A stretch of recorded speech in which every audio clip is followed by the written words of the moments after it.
Look, millions of people in the UK right now are quietly bleeding thousands of pounds over time, all because they're using the completely wrong ISA for their financial goals. So today, we're jumping straight into the 2026 landscape of cash ISAs versus stocks and shares ISAs. We're going to cut through all the noise to figure out the absolute best way to optimize your money this year. Because, no, it's really not as simple as just saying stocks always win. Let's get right into it. So think about how you're actually planning to allocate your £20,000 tax-free allowance this year. You've got this beautiful pie to work with, but how exactly are you supposed to slice it? See, deciding between these two ISAs isn't just about picking whatever sounds safer. It's actually a fundamental decision about the specific job you want your money to do for you. Cash ISA on one side, stocks and shares ISA on the other. It really is the ultimate heavyweight financial matchup, isn't it? And like I mentioned a second ago, people are losing out big time by picking the wrong side of this exact matchup based entirely on emotion or, fear, rather than just looking at the math and their timelines. Now, just to make sure we're on the same page, the common ground here is fantastic. Both of these accounts let you shelter up to £20,000 a year, completely tax-free. That part, exactly the same. The government is essentially handing you this incredible tax shield. But what you actually do with the money after it crosses that threshold is where things go off the rails for a lot of folks. All right, Section 1, cash versus stocks defined, the contenders. First up in the ring, the cash ISA. We all know this one. It basically just works like your traditional savings account. You put your cash in and the bank pays you a bit of interest. The absolute defining feature here is safety. There is zero risk of losing your original deposit. Whatever you put in stays right there, plus the interest you earn. Steady, safe, predictable. Then you've got the stocks and shares ISA. With this one, your money is actually put to work in the market. You're buying funds, shares, the whole shebang. And because it's tied to the market, yeah, its value is going to fluctuate. It goes up, and for sure, it can go down. But the crucial takeaway is that historically, it has grown significantly more over the long term compared to just sitting in cash. So when you weigh these trade-offs side by side, it's a pretty clear picture. The cash ISA gives you that zero risk, but the trade-off is lower growth. You're just getting that fixed interest rate. The stocks and shares ISA brings market-linked risk into the equation. But in exchange, you're looking at a much, much higher potential for long-term growth. Moving on to Section 2, when cash ISAs win, short-term safety. The absolute crucial factor here, it's your timeline. The cash ISA is the undeniable winner for short-term goals. And by short-term, we mean any money you're going to need to spend in under 5 years. So if your timeline is 1 year, 3 years, or just shy of 5, this is exactly where your money belongs. Think about it like this. Say to need that money in 2 years for a house deposit, or maybe it's your emergency fund.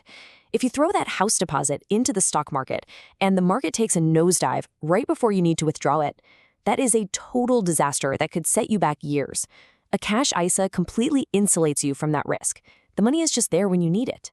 But, and this is a big but, for 2026, you've always got to keep an eye out for the silent thief, inflation. You absolutely have to weigh current cash ISA interest rates against current inflation rates. It is so vital to understand if your money is actually holding its real purchasing power. If inflation is running hotter than your interest rate, your money might be quote-unquote safe, but it's slowly buying you less and less in the real world. Which brings us to Section 3, when stocks and shares win, the fire engine. So the stocks and shares ISA, this is your long-haul vehicle. We are talking 10 years, 15 years, 20-plus years. This account is specifically built for money you absolutely will not need to touch for a decade or more. Just look at the historical outperformance. If you take 10 grand held in cash versus 10 grand actually invested in the market over a 20-year stretch, using realistic historic averages, the difference is just staggering. Even when you factor in all those inevitable market downturns along the way, the compound growth in the stock market absolutely dwarfs the cash interest over these long periods. And this is exactly why it's the heavy lifter for the FIRE movement, financial independence, retire early. If your goal is to retire early, this is the account type almost every single solid plan depends on for real, inflation-beating growth. Without this engine doing the heavy lifting for you, hitting FIRE is going to be incredibly difficult. All right, Section 4, the £20,000 ISA dilemma, the real mistake. The biggest mistake people make isn't actually picking a quote-unquote bad ISA. It's totally mismatching their timeline. It's using a cash ISA for a 20-year goal.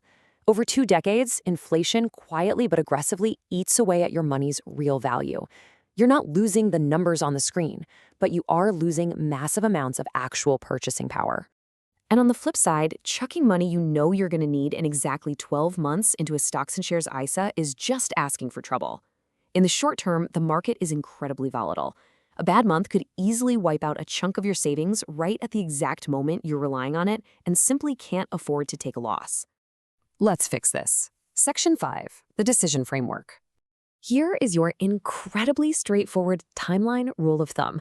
Under 5 years, that goes straight to cash. Investing for 10 plus years, that goes into stocks and shares. And if your goal lands somewhere right in the middle, say 5 to 10 years, you really should consider a mix of both to perfectly balance your growth potential with your safety needs. And please, remember, this isn't some all or nothing binary choice. A lot of people forget you can absolutely hold both types of accounts in the exact same tax year. You can split your £20,000 allowance right across them, depending on what your goals are. So put $5,000 in cash for that upcoming wedding next year and $15,000 in the market for your retirement. You are completely in the driver's seat. Okay, wrapping things up. Section 6, recap and next steps.